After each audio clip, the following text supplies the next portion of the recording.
I'm delighted to be invited back because hiring is one of those complex topics that, frankly, it's a bit dull and only gets exciting when you really need it. So I think the skill and tools around hiring is like networking. You build it before you need it. So last time, as a result of the last session, we got exactly 101 questions that were pre-submitted, and of course, time didn't allow. So this time, what we did is we took all of the questions that we got, and I really divided it up into 3 different sections that captured the most frequently and commonly asked questions. For those of you I haven't met, my name is Ildi, and I have been working with private practice owners for 20 years. I would love to connect with you, learn more about your clinic, and I'm really delighted to be part of the Jane community. It is one of my all-time favorite communities to be part of. And as a coach and consultant in this industry for 2 decades, I'm so happy that you have resources like this to support you, because it can be a bit of a lonely game. At Results Continuum, we use a 3-step process that we've integrated into the session today. We use it with all our clients, and simply it is know yourself, know your team or network, and then work towards your goals. And our theory and process is that by working on the first and second, first and continually throughout your business and practice, you will achieve your goals and direction and alignment far more easily and quickly than if you're sticking to focus only on business. So how do you leverage what you know about yourself? How do you leverage what you know about your team or network to help you so that you can achieve your goals more easily? Our motto is learn it, live it. And so today, by the end of this session, you're going to leave with 3 tools that you can actually use toward your hiring when you need it, or if you need it now. And there's also going to be an invitation to join our Hire Right the First Time course with a special bonus for Jane community members. So today we're going to cover what are the top interview questions to ask so that you can get the candidate's whole story. I feel like a lot of the questions that were asked before have to do with, is there a right set of questions? What should I be asking? So we've got that covered. Then what are ways that you can screen candidates? I know that you can access the recording from last time anytime, and I hope you do. So we set you there for success, but there are some alternate ways that I'd love to share that might appeal to you because they feel more doable. And that's fine. Like, you don't need to transform into like a hiring whiz, but I do want you to feel prepared for when it's time. And then lastly, we're going to talk a bit about now that you've hired someone or you're getting ready to consider it, do you have a place for them to land? How do you ensure that this new person has a really great onboarding experience without like a massively, corporate level intricate process? And this is super important because if you're going to go through all the effort of hiring, you really want to make sure that that person sticks. So these are the 3 areas we're going to cover. And I'd like to start with the first part of the process as it relates to hiring. So know yourself. And here I really want to encourage you to seek clarity. And I want you to just do a simple exercise on your own or now if needed, and ask yourself first so that you can increase alignment between what you're looking for and who you want to invite into your business. It's also so that you can write a clear job posting, because for those of you who were here last time, the job posting is everything. Everything. When things go wrong and the person doesn't show up for their first day of work and you've hired them, or they leave after 3 weeks, generally we can track it back to the posting, because that is the first out in the world public promise of, hey, we're looking for this and we can offer this. It is the core foundation of where expectations are set for what this work relationship might look like. And then I want you to ask yourself these next series of questions so that you can be better prepared with questions you want to ask yourself, your colleagues, or the candidate. And here's simply what it is.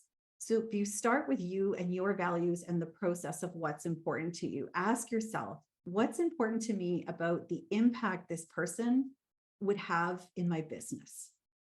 So you may be hiring someone for front desk, a practitioner. This applies to interns, co-op students, anything, because you ask lots of questions about that as well. But instead of saying, what job do we need to hire for? I want to ask you to pause and say, okay, what's important to you about this? So instead of saying something like, but it would be fine to say, well, they really need to be able to use Jane software. That's fine. Then ask yourself next, what makes that important to you?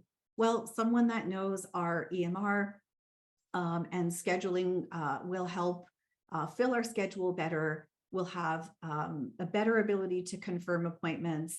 All those things. Well, why is that important? Well, because they can work more independently. And that, as a solo practitioner, means I can focus on my skill set and zone of genius in serving our clients and patients. So do you see, friends, how in that answer, I uncovered really the aspect of, yes, this person needs to perhaps, or we prefer if they know how to function in Jane app or whatever it is. But do you see how in my answer, in the content of what makes this valuable and important to me and my business and the impact that would all have, you heard me saying in there the ability to work independently so that I can do more of what I love, increase patient show up rates, be better at confirming appointments. And all of that matters when you're posting a job and to have that in the content, as well as when you're interviewing. So I know it's so easy to just jump straight to the posting, but start here with yourself first. The other tip is that if you're stuck writing this posting, please wait till the end. I've got a great invitation for you, but go back to these questions if you're stuck. So secondly, your team. So how will this new hire impact the dynamic of your team? And some of you are thinking, well, Ildi doesn't know that it's just me. I'm a solo, or that we only have 3 people. Trust me, if you are working with yourself, it's the most complicated team ever. If you have 2 or 3 people, a person leaving or joining the team, just like if we moved into a house together and decided to spend 8 hours a day together or sometimes more, there's a dynamic that forms. So you are allowed, for example, when you're hiring, a true story, I had a client write, introverts welcome, like we're looking for a great active listener, ... introverts welcome. I personally loved that.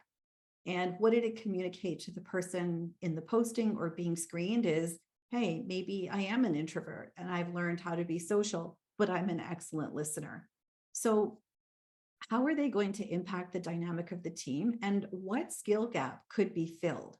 Meaning, what needs to be done in your practice that currently isn't, that if you could wish this into existence, this person with this skill set, what would that look like? And please make considerations for that as far as it informs the posting and your interview questions and screening. And then lastly, some of you are real problem solvers. So ask yourself, instead of who do we want to hire, ask yourself, what problem are we solving? Right? What problem are we solving? So when somebody says to me, when do I know that it's time to hire? There's lots and lots of answers, including going back, starting with yourself and saying, what's important to me about hiring someone? And then insert answer, and then challenge yourself and ask what's important about that. So lots of you think that you're solving a time management problem or a growth problem, but you may actually not be. You may be not solving a time management problem, meaning you have no time, or you're feeling stressed, burnt out, or overwhelmed with everything you're doing. So you need help. Because what happens, and please hear me and let me know if this is you or ever been you, I'll play along too, is you hire someone and then, yes, there's a bit more work in onboarding that person. I'll give you some tangible to-dos at the end with that, but you end up doing more, not just at the beginning, but you're like, what happened? I hired this person or these people and I'm still doing a lot myself. So like whoever out there is doing things themselves, that's a bit of an alignment issue around what problem are you solving? Are you able to articulate your business goals? And just hold up if you think, oh my gosh, I've never written a business plan. There is just a small group of us who are working, or even a large group of us, and we've had great success. We're busy, we're growing, we're scaling, and no, we don't. So think of it this way. Be prepared for the candidate, a real superstar who I just know is coming to you. And be ready for them to say, tell me what your goals are in the next 6 months for your practice, and go with that. Okay. And a really good candidate, PS, will ask that. They'll ask what your challenges are, and they'll ask what your goals are. Or you could inform the questions you ask, how you write this posting, how you interview by this prompt. So this team member that we hire will allow us to do what? Will they allow you to create something, experience something, remove something, and just sit with a piece of paper or however you like to write or think, and write the answers to those questions. So some top interview questions. The foundation here is there's 3 types of questions in an interview. The first ones are warm-up questions. Tell me about yourself, or can you describe your last job and what a typical day looked like? I think you know all of those types of questions. I think it's lovely to ask someone, tell me a bit more about yourself. Be ready that they might say personal or business. I always like to say, okay, both. That's perfectly fine. And so here we are. And now can we, excuse me, just one sec.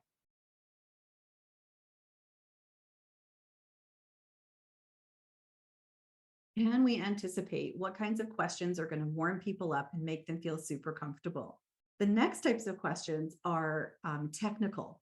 Things like, do they have their CPR or first aid, a certification? Have they used any kind of EMR or scheduling software in the past?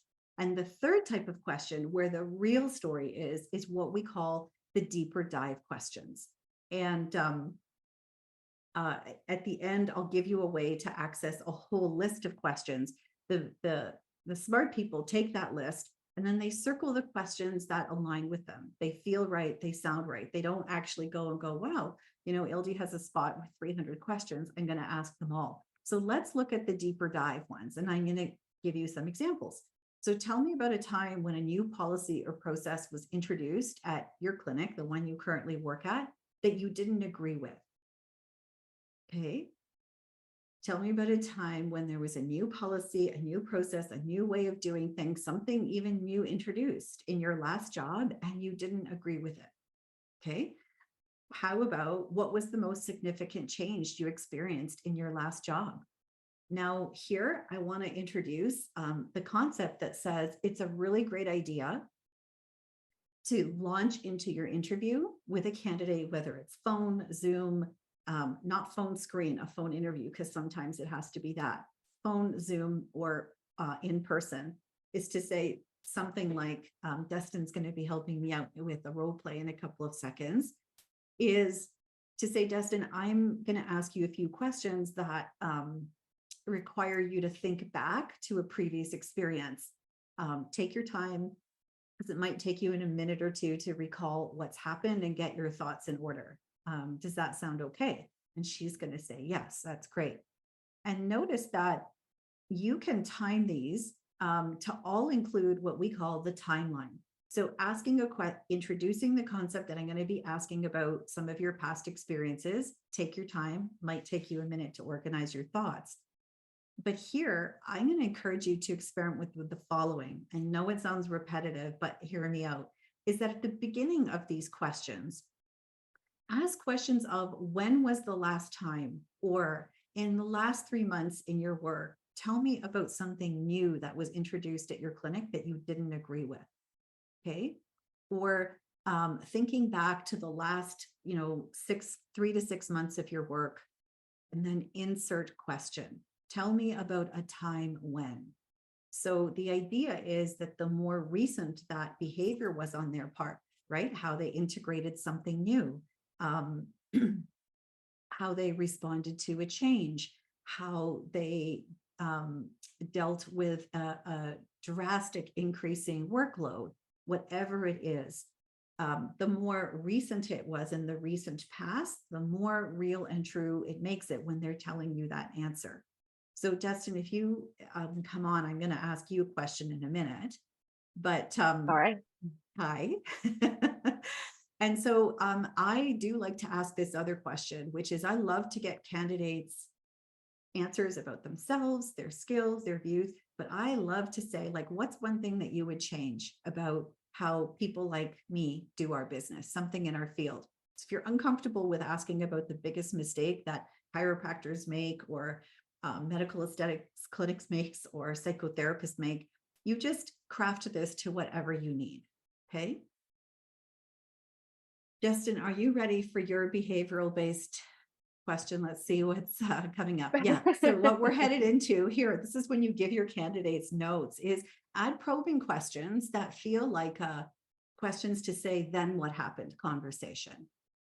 So Justin, can you, I do not want to put you on the spot with that first question. Welcome to your public performance review, the dreaded performance review. That'll be the next session. Justin, can you give me an example, like a recent example in your role of when a simple project turned into something complex? Oh, that's a great question. Let me think about that Justin's for thinking, a minute. remember as she's thinking that I already made it okay for her to pause and think, because I said, Justin, these next few questions are about your past experience, and they require you to kind of think back. Take as much time as you need. Mhm. Yeah, I mean, I think without giving too much specific details, I think one of the things that made it more complex was the like opening it up to more opinions. So suddenly something that seemed like was a decision that could be made between two people suddenly expanded to more people and more teams. And suddenly the complexity just kept getting layered on top. And the project went from something that seemed small and easily executable to something that suddenly needed meetings and more buy-in. And we had to sort of go back to the beginning and reevaluate what was the actual goal of this and how did it sort of expand to this thing that was not what we originally intended. That's excellent. I would ask Destin if she were a real candidate, what do you call this project, or what do you label it? And Destin, can we just label it marketing? Yeah, absolutely. Like a big social media campaign to for patient retention, for client retention, Mm-hmm. call it that. Mm-hmm. And then I can say, so what factors do you think led for it to go from being simple to complex? Mm-hmm. She'll give an Yeah. answer. She'll give an Mm-hmm. answer. We're going to skip that part, Destin, because Mm-hmm. you're so great. Yeah, no problem. So then what happened? So after the got too complex, we looked for what the problem was. We identified that problem, and we sort of had to go back to the beginning a little bit. So we had to build out a proposal and put all the details down on paper. That was sort of the ultimate issue. There was not enough concrete details for everyone to come back to. So it went off in all these different directions because there was no like anchor point for it. So Destin specifically identified that how it got resolved was to do a proposal. So she really clarified that. But if she hadn't, I'd say, well, who did that proposal? But Destin, did you do the proposal? Actually, someone else on the team did the proposal. So the sort of project owner that wasn't fully like identified at the time, they actually took it away and did the proposal. That's super. And so how did it all end? Like what happened next, and how did that, what was the ultimate outcome? Mhm. I think the biggest outcome was like key learnings about how to push projects like this forward, like cross departmental projects that involve multiple people, what you need to come to with the very beginning for success. So we sort of learned what not success looked like, and now we know what we need to do to set ourselves up for success for the next project. It's great. And as far as the whole experience went, is there something you would do differently? Yeah, I think I would ask more questions in the very beginning. I think I went in with the assumption that we were all aligned, and I think it quickly became apparent we weren't. So from the very beginning, I would have made sure that all of my questions were answered and I knew all of the answers going forward. But I made some assumptions of like this person was doing this or that was getting done. And so for me, just coming in and making sure we like check off all those initial things in the beginning for sure. Awesome. Justin, you're hired. You're clearly a candidate. I'll have that contract and start date to you while I chat back with our friends again. Thank you for that. Amazing. Thank you. Destin her answers are so good and so complete and so full of information. It's actually a bit hard to get a then what happened. But if you think about a situation or task, let's say, for example, attention to detail is very important to you, and you ask a question and say, Destin, can you tell me about the last time in your job that you had to pay extra close attention to detail? Then what happened? Then what happened? Then what happened? We try and make it as conversational as possible, but we also like to go into, what did your teammates think? Were you directly part of that process? What was your role? I do want to encourage you to do one thing, which is whenever they complete telling you that story, ask them, like, what did the person that your leader, your boss, whatever you call them, your direct report, what did the person who ultimately gave you this task to do, your practice manager, what did they think about the outcome? And one interesting factor here in asking that question that it reveals is sometimes the person speaks very positively about a positive outcome, something that was resolved, etc. But then when you ask them what their leader's feedback was, it's actually not that great. That can be for a couple of reasons. One, the leader didn't even really notice, but you could say, did they know all the turmoil or the complexity that came and how you all resolved it as a team? And then you find out, hey, you know what? They really didn't. They're not very hands-on in our day-to-day and so on. And I love to ask the question, if something is unresolved and doesn't work out like in a neat, tidy answer, is what do you wish would have happened? And that usually would reveal their ideal process, even though it didn't happen. And if I feel like it, I might ask, that ideal outcome of what, excuse me, what do you wish would have happened?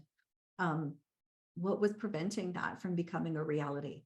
And you will get great answers that give you a better idea of who this person is versus simply how well do they answer an interview question. So if you would like to access more questions, there's a QR code on your screen. There are more questions there and then more questions at the end. That code is going to take you to what we call our direct interview questions sheet. So generally in interviews, we want to ask questions about their core strengths, perhaps their blind spots, how they prefer to be managed to see, does this person what they need in their day-to-day work? Is it available in me and the current structure of my practice at this time? What are their motivating factors and their learning style? And there is more there, but this is a good start with some sample questions that you can use in any interview. The second part is you all asked a lot of questions about how can I tell if they're the right fit? So screening. We've mentioned first point that your job posting is the best and biggest screening tool you have. If you post a job for someone to work at the front office or front desk of your practice and you got, well, let's see, considering the date and time, more than 200 or even for some of you 100 resumes, it means your job posting wasn't specific enough. So I recently had a client that posted for a front office assistant and someone to sit at the desk. They answer the phone, they greet clients, but they all have an admin task. And they got just over 400 resumes. And when we went back and looked at the posting, which is how they came to us as a client, it was so generic. It could have been for any field, etc. You're not supposed to know how to write this job posting. You're simply supposed to learn what's in a good job posting. And the more it sounds and feels like you and the work you do and your values, the more likely you are to attract the right person. But remember, we gave this tip last time. People tell us like, this is a great one. The job posting can say that if you're considering in the fall being open one Saturday per month, you write that in there. Right. And if they're like, wow, I never want to work on the weekends, fine, then it's not for them and they're going to move on. Then we use some what we call invisible screening tools. So the process of your screening, which we talked about last time, to say, okay, if following instructions at work and having timely responses or the timing of responses are really important to you, then you include that in your hiring process. And I'll show you in a minute how we might do that. One of the ways we do it is if you're using Indeed or people still post on Kajabi, they post on LinkedIn. It is fine to stay in those platforms, to have dialogue, to say, Destin, it was so nice to meet you. Like, I was so excited to get your resume for this job. Looks like they might be a good fit. Can we speak further? That's fine to do those administrative things within the software. But one of the best screening tools that I know is to move eventually from there, if Destin's a top candidate that I'm interested in talking with, and moving her out into email. Okay, candidates, the vast majority of time, have been doing this for over 20 years. They will not abuse your email. So don't get strange about, oh, I can't give them my personal email. Maybe you could give them your general clinic email if you have a sensitivity to it. But this gives me a chance to see, can she follow up to say, let's move to email? Does she follow up? How does she write? What's her vocabulary? Why is that important to me? Because how she writes and shows up in email is what it's going to sound like to my clients. And that's really important to me. Um, please don't skip the phone interview. It is the best investment of 15 minutes or less of your time now to save you a huge amount of pain later. So people who do phone interviews and just a quick 5-10 minute, come to a much more concentrated, aligned, better quality group of candidates to meet with one-to-one. People who don't do phone interviews end up spending hours and hours, like to the tune of days, meeting with people and having to host them on Zoom or in their clinic when they're, in the first 45 seconds that were maybe not a good fit. You can use different interview formats, meaning I'll reference in a moment our group interview. But you can also do what we call a 15 to 30-minute job shadow. That's when you're going to invite someone into your clinic to meet with you. You could, whether it's the first time or the second time, say one of the things we wanted to invite you to do, if it's appropriate, is to just, work beside Laura or have a, sit beside Laura or observe at the back and I'm be really interested in your thoughts of what it is you're seeing. So if you have confidentiality issues, of course, you wouldn't do this. But for most of you, it's fine to have the candidate while they're waiting or as part of the interview to interact with your team members in some way. What I like about that is you can ask the candidate, tell me what you thought about how our clinic runs or how we do things. But you can also ask your team members, what did you think of Devin? How was it to have her there? And you're going to hear things like, she asked some really awesome questions. You might also hear, she didn't say a word. She looked really scared. Okay, so all of that is another way to see that person in her more natural state versus, do they do a good interview? Meeting the candidate in their natural best state is always the way to go. So a short written communication. So for example, remember we moved Destin out of our job search platform or into email, or maybe email was the way that she got in touch with us. And we just want to say, Destin, your resume looks great. And I think there's some fit here. Is it all right to ask you a few questions by email? Sure, go ahead. And I love to ask people what makes them interested in this position or in joining our team and see what comes out. Please give people some guidance so they don't feel like they have to write an essay, and just say, 3 or 4 thoughts are fine. Another question that I like, because I find most people are trying to grow their practice, is, I'm interested in what 2 or 3 ideas you might have for how a clinic like ours could reach more X-type patients so we can serve them. Okay, anything. If you even want to ask direct questions like, can you please confirm the following? One reminder, no matter what it says on someone's resume, let's say it says that they last worked because they left a job last month, or that they're currently working, you always want to ask a person and say, Destin, I see on your resume that you're currently working as a full-time receptionist at XYZ practice. Is that right? Because guess what? Since they posted their resume to now, they just may have not had a chance to update it. And if that matters to you, it's good to find out. The other thing you can do, and this might be for some practices, other people, it won't be comfortable, is to host what we call an as-if day. So it is a form of job shadowing where they can come in and for 45 minutes or half an hour, they can integrate, if it's appropriate, if you trust them, if you've already met them, and have an as-if day, as if they worked there or as if they were in some helping role. The one thing I want to write there is, for those of you who are really conscientious about accidents in the workplace and patient confidentiality, just make sure that you're getting consents and things signed before you go to something like that. Some more quick alternate screening methods, including the job shadow that we mentioned, creating what we call deal breaker criteria in your posting or on your posting platform. And that means that you're going to have certain things that are criteria of their qualifications or proven values that will make or break if they go further in your interview process. So examples might be a number of years of experience, like a minimum 3 years experience. It may be that they have social media experience. It may be a particular license or something technical. You can ask for whatever you want as criteria. Will that mean that people without that criteria don't apply? No, people all want a chance. They are going to apply, but it will greatly reduce the average present-minded, humble person to say, this may not be for me. Last time we talked about the group interview format. I loved hearing how so many of you loved this format, and I love teaching this particular format. And it's not what you think. It's not a group of people from your clinic interviewing one candidate. It's the opposite. It's 1 or 2 people from your clinic.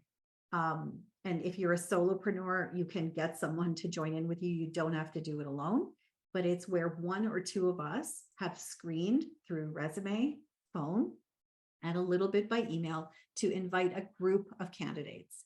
I suggest you do it virtually, and it saves a lot of time. It tells me, are people able to follow instructions, right? What instructions?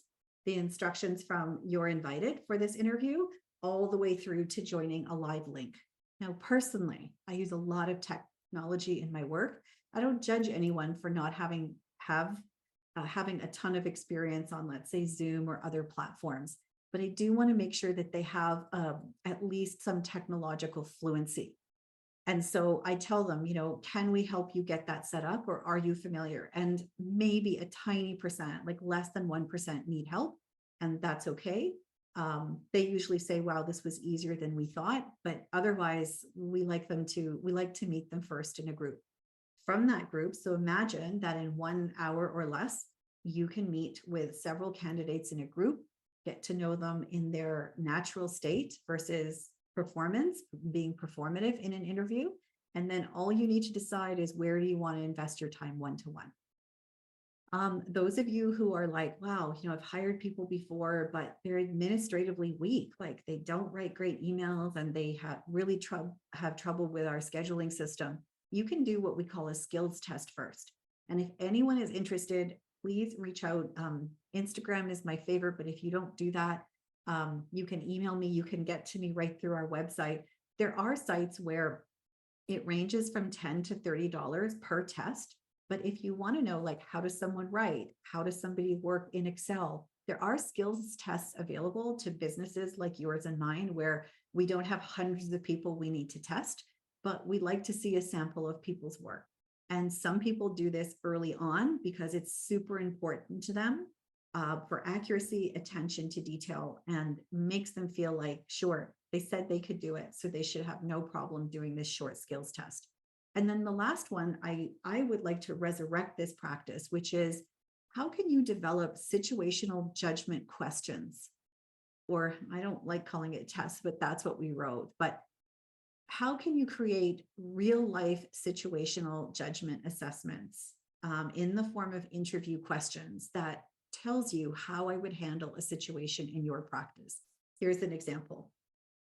In our small office of 5 people, which, by the way, I don't actually think is small, but that's how you usually write it. We all work together, where there's always 3 to 5 of us in the office. The scenario is, on a particular day, the 4 of us have gone off-site for some training, and you're left to work alone. Here's the things that end up happening. And then pull from real life experience. What have been the high stress situations in your practice that you would love to understand before you invite someone into your business, how they handled, right? Pull from real life. You don't have to make one up. I'll give you one of my favorite ones that works every time. So here's the scenario. Imagine that you're working with a colleague and you feel like you're carrying the majority of the workload. So you talked with your colleague and you sort of worked it out, and everything went fine for a while, but now things are back to how they were before. You feel like you're carrying more of your share of the workload and it's not working for you. How would you handle that situation? Every person I've interviewed, and there have been thousands, has been in that situation. So that's one you might want to try. And then this important topic of how to ensure great onboarding. How do you make sure that when you hire someone, you are ready? Now, one of the reasons this topic is here is, first of all, a large set of those questions, the 101 questions you sent, had to do with, okay, I've hired someone, now what? But interestingly, so many of you were really generous in writing and saying, one of the reasons I'm hesitant to hire someone, even though I know I need to, or 100% I will need to, or want to one day to grow this thing. But what's stopping me is I don't actually know, like, okay, so I've hired them, then what? And that then what has two categories. One is the technical what of getting them settled in the job. And the other topic is leadership, that this is brand new for you in terms of having staff. And just because you have staff or a team doesn't necessarily mean you're excelling. You kind of know you want to do better. That's normal. So this is here because I want you to feel prepared. So prepare and use what we call a Smart Start checklist for onboarding. And there will be one that you can get on this call if you just wait for the QR code. But essentially, start as you intend to go. There are not a lot of complex steps for an onboarding process, but you do need some structure in place. Why? Because the most heartbreaking thing that I have heard in 30 years of all of this is when I say, tell me a bit about your job, let's say come into your practice, we're working together. And I always want to meet your team. It's one of my favorite parts. Talk with them briefly. I will say that greater than 50% of people at really successful practices from the micro to the macro say, you know what, basically, I wasn't trained to do my job. Like no one really helped me. I was, and I quote, I was thrown into it. And so you think, well, we're not a huge corporation. Like we don't have this HR department or structure, right? And so you still can have some structures in place. So if you start as you intend to go, how could you use a checklist? So you don't have to remember anything. You just have to check what applies so that before they start, you have access to your building or office, if need be, codes, etc. And email. I can't tell you how important it is for you and for them to see that you've prepared for their arrival by setting up an email address, which frankly, you may not know how to do, and it might be a huge barrier.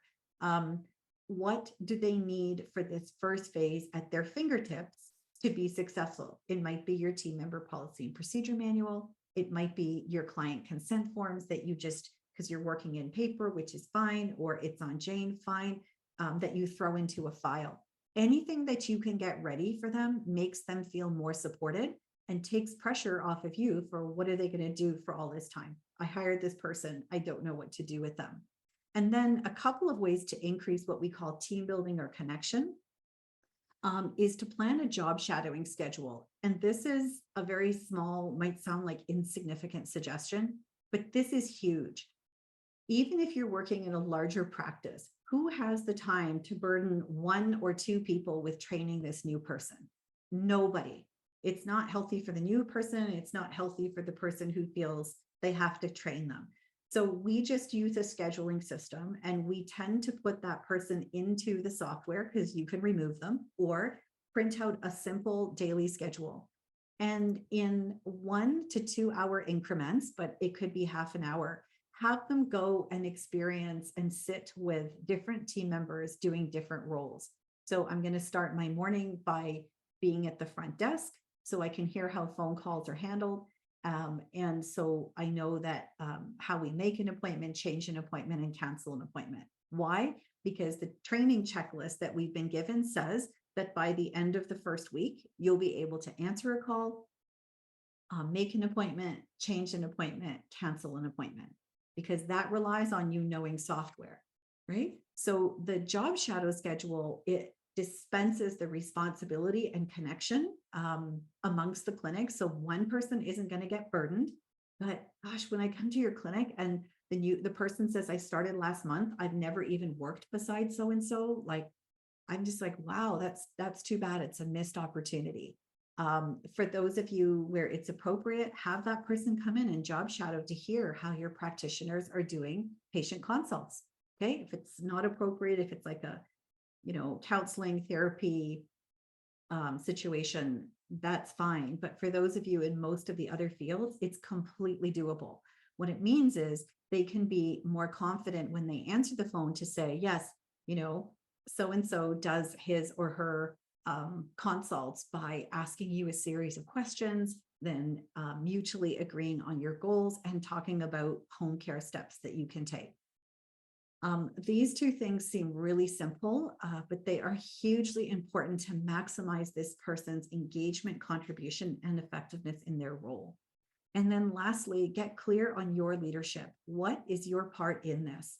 And I'm going to say, if you can start at the same time as you're doing hiring, start engaging in some leadership learning questions of how you can, what we call, step forward in your leadership, because all of your team are looking to you for leadership and you unfortunately can't delegate it. And so one simple tip here is commit to doing a once a week check-in with that new hire. For some of you, it'll be at the end of the day in 10 minutes daily, twice this week. But if you say, Laura, I'm so glad you're here, welcome. We have a checklist of things we've prepared for you. Here's your schedule for where you'll be in the clinic for this first week, or even on and off for the first 3 weeks while you learn your job. And here's in terms of some outcomes that'll help you pace your learning so that you can be learning and helping us at the same time. For you and I would love to have a check-in at the end of day on Wednesdays and Fridays. So if you want to bring your checklist, it'll be a quick 5-10 minute check-in to see how it's going. Okay, really doable and effective. So all of this is designed to be put together so you can sort of transition from hiring, which most of us dread and avoid, from winging it and taking like a wild guess, will this person fit into my practice, to, oh, there's something there. This is supposed to say to being like having a confident, educated best guess when you're going to hire someone. So we would love to invite any of you who think, okay, hiring is not a super exciting topic, but I need the skills, I need the tools.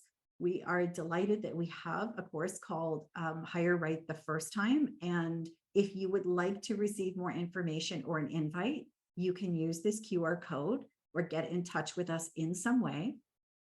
This course, which is delivered live, but of course there's you have lifetime access to the recording. So it's like having your own toolkit and HR department. And we go through 4 modules. How do you design this awesome posting, which is the foundation? How do you phone screen and resume screen? Real quick to-dos. The magic of what we call the group interview. And finally, how do you deal with contracts, offers, and onboarding for retention? And this has all of your tools that you will ever need, from contracts to lists of interview questions and every schedule we just talked about. What we are delighted to offer for those of you in the Jane community is 2 things. We have not offered these 2 things together ever. The first is an opportunity to send us any job posting, and I will do a recorded critique and give you feedback about what looks great and specific suggestions so that you can get a job posting up that brings the right candidate. And lastly, an invitation at the end of Hire Right to attend one of our most popular programs and courses called Leadership Success for Clinics. And that'll be after the course. So if that is something that interests you, great. If you would like to start with more tangible tools and start slower, you can download or you can even at any time we can send this to you by email. But I want to offer you 2 hiring checklists and onboarding checklists. And these are people to ping, things to request, things to do, and awesome extras for your new hire. The second one is also structured, just a checklist in your busy day to day, so that you don't need to think of all the details of when you're hiring someone, how to onboard them successfully. The other reason I love these is, as I mentioned earlier, you don't have to do this all yourself as the owner of this practice or leader, or even as the clinic manager. The question is, who else can help? So these sheets are really good to highlight if you print things off like I do and say, hey, so-and-so, can you help with set up these other tasks? Dustin, we still have time, and I am absolutely delighted to take questions from the group. Yeah, that's great. We have a couple in the Q&A, so we can take a peek and I can read those out. So there's one from Lily who asked, do you recommend Indeed for job postings? And if so, do you recommend sponsoring those posts, or how much is best to spend daily? Well, thanks for that question, Lily. And I know you're in Vancouver, so hello, Canadian neighbor. I do recommend Indeed because there is no initial cost to set up. If you're setting up and posting the job, it takes you through step by step, assuming that you don't have hiring skills. So it's not like you go to Indeed and you're lost. It'll say post a job and start here. And it truly is a step by step approach where you don't need to know what to do next because the prompts are there. They're really easy. The thing that I want to let you know may happen is as you get to those prompts, what's the title of this job? What are the main criteria? You can even upload or copy and paste a description. Is often in the old days, we used to be able to post jobs without the hourly wage or the salary. And then they went to, well, that's not helpful because that is a huge screener, isn't it? Is it was then optional and now it's mandatory. So often when our clients get there or when you get there, you go, oh my gosh, I don't really know what to pay. I've never done this, or maybe we didn't pay the last person enough. So don't worry, it lets you stop and start and stop the process as you like. But I do know that in all of North America, candidates are looking on Indeed. I also think they have their algorithm done and down really well packed to get people. And where sponsoring a job is concerned, and for those of you who aren't sure, that means that my job posting for receptionist gets posted at the top. It gets visible in the pool of hundreds of other postings. My answer is, Lily, yes, experiment with it with a really small dollar amount per day. So, and I'm talking like $10. And if it's like, wow, that's great, like that got used up very quickly, you can add more, but it is definitely worth sponsoring the job so that it can stand out. The other thing is you can turn off that sponsoring anytime, which is a brand new feature. And I really think it's worth it just to get that job to the top. Great. And then we have another question. Brandy's put it in the chat and it's also in the Q&A. So from Brandy, would you tell the applicants that they are coming to a group interview? Yes, Brandy. Yes. And I'm just going to model for you what it sounds like to say, because I've now like screened you over the phone and asked you a couple of questions, but basically I like your tone. I think you're pleasant. I think you sound really professional and I could see you working with us. So I'd say, Brandy, thanks for answering my questions. I think there may be a good fit here and I would love to meet you. And if you're willing to meet, she's going to say, yes, of course, I would love that. And this is exactly what we say.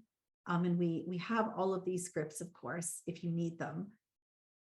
Is the next stage in our interview process is a group interview. And our group interview is a bit different from what you may have experienced in the past.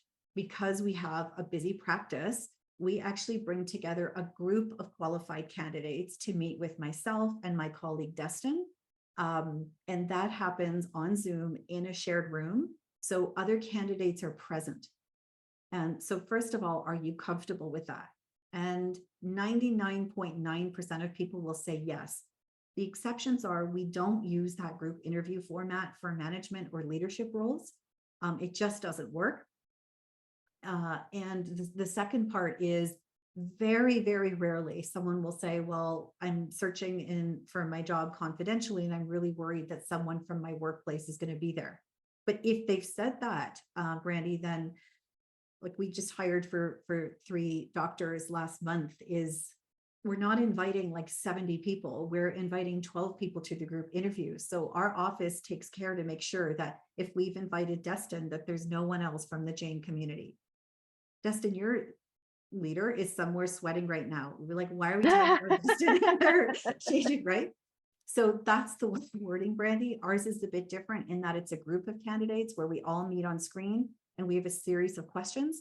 What that allows us to do is give you more time together so you can learn more about the job, our expectations and values, ask any questions, and we get to see you more as your natural self interacting with your peers and groups, sharing your thoughts versus a one-to-one interview. And people will love that.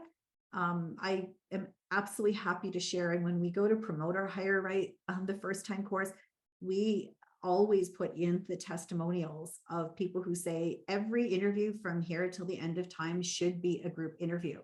People say it's fun, it's open, it's natural, but more importantly, they get more of their questions answered in more time with you. If they're not comfortable and they're a real key candidate, then interview them separately. But it is a great use of your time. And I do believe, Dustin, and in the last session, we gave our 4 group interview questions and what the format was. Yeah, absolutely. And we can link to that when we send out the recording for this one as well. So we've got 2 more questions. This one is anonymous. So they said, I'm particularly interested in suggestions for resources, for example, staffing, headhunting agencies, to find good candidates. Our challenge is finding a sufficient number of good candidates for clinical provider roles, not sifting through a large number of interested candidates. I love this question, anonymous. Thank you. First of all, I mentioned earlier why you're getting a large group. A large group, we ask ourselves the question, how could we narrow it down? If you're using Indeed, then you can have the criteria at which if they don't answer yes to your deal breaker criteria, they're actually screened out. So there's something in the posting I would love to see to say, why are we getting all of these? It means we need to be more definitive. This only gets worse when you work with a recruiter. And gosh, you know what? Just DM me because I'd love to give you a couple of tips about recruiters. It is pricey, but if you find a really great recruiter, it is worth it. It is super worth it for them to find the people and screen them.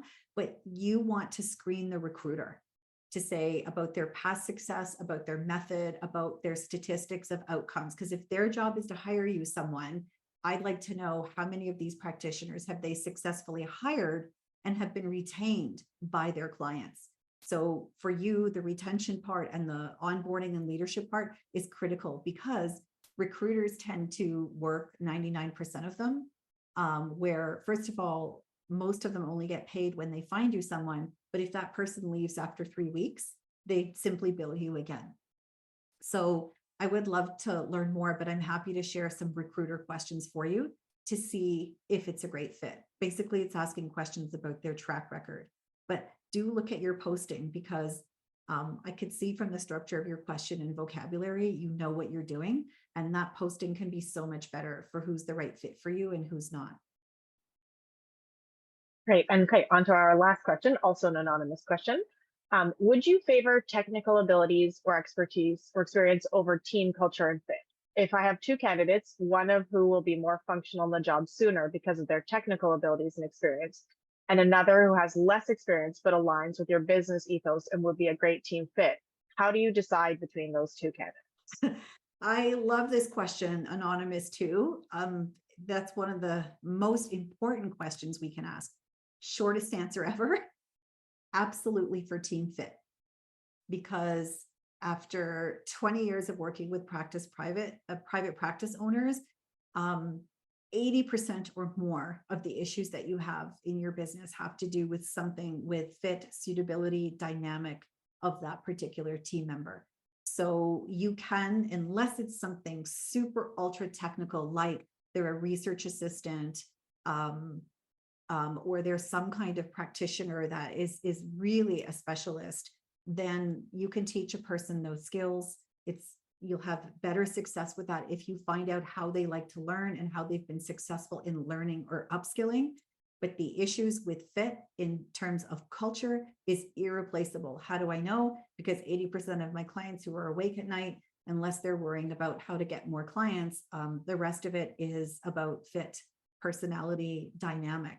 Basically, if you invite someone into your business that does not only get along with others, but creates all kinds of challenges, that is so much work for you.